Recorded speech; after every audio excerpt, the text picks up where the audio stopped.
Hey folks, welcome back to Game Geeks. I'm your host, Kurt Wiegel. Today's episode, this tiny little thing. I'm a pretty big guy, and this book's almost jokingly small until you get into it and you realize there's a really cool game in this. This is called Dead of Night. This is a horror role-playing game that has a very simple system with some add-ons for complexity if you want to get into it. And it's this small because it's meant to be put into your pocket, that you can use almost ruleslessly. You can, I don't want to say LARP because that has some negative connotations to it, but let's say you had the house to yourself for the night and you wanted to walk around it and do a haunted house adventure with your friends. This is a really good way to do it. Before we get into the rules, let's talk about what else is in this game.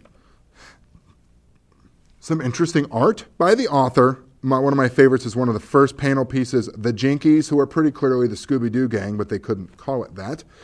There are also a variety of horror cliches embedded in this game. For example, cliche number 8. After injuring a monster with a weapon, said weapon should be dropped to hasten your escape. It's a cliche you see in almost all horror movies or horror stories. You don't stand there beating on the thing. You run like heck for some reason. Number 29. Pure and innocent characters survive until the end, so don't do drugs, kids.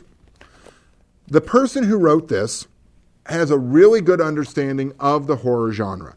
The game itself, your characters are defined by 4 opposing traits. 4 traits that oppose each other in one way or another. For example, your average character would have identify or obscure. How good are you at finding things? How good are you at finding things and yourself? You've also got persuade, dissuade, pursue, escape, or protect or assault.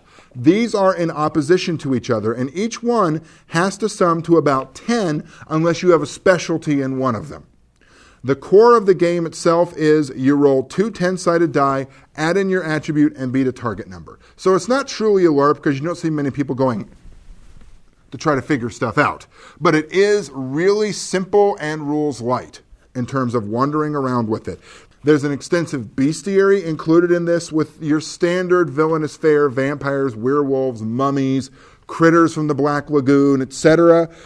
If you want a fairly rules-light, fun, easy to grasp, 1 or 2 night, small role-playing game, this is a really good book for you to get your hands on. The engine itself is simple. Characters are defined in a very interesting fashion. And it could just be a lot of fun to walk around an old barn, an old house. Don't break in there, folks. Make sure you have rights to it. Or something along those lines. Or just sit around with your friends and have a simple night of a few thrills and chills. I like the game a lot. I think it's well worth looking into. For Game Geeks, I'm your host, Kurt Wiegel. Good day and good gaming.